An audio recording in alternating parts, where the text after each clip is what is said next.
वालेकुम रहमतुल्लाहि व बरकातुहू। जनाब मोबिनुल हसन साहब ने भालदारपुरा नागपुर से सवाल किया है कि अक्सर बकरा ईद के मौके पर क़ुरबानी के बाद लोग जानवर के सिरी और उसके पाए यानी जानवर की मुंडी और उसके पाए बनाने के लिए गैर मुस्लिमों के पास जाते हैं, जो उन्हें भूनकर और तैयार करके फिर देते हैं।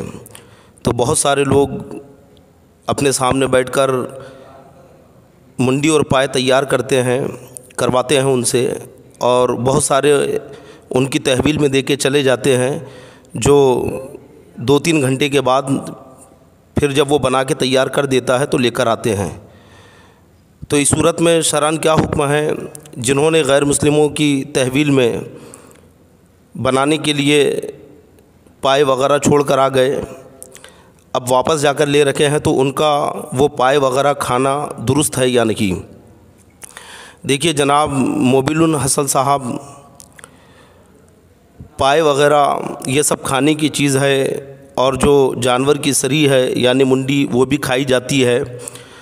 और ज़बीहा के ताल्लुक़ से यही है कि ज़बह करने वाला सुन्नी मुसलमान हो, और सुन्नी मुसलमान की गवाही पर ही दूसरा कोई शख्स उसे खा सकता है, जबकि काटने छीलने वाला कोई गैर मुस्लिम हो।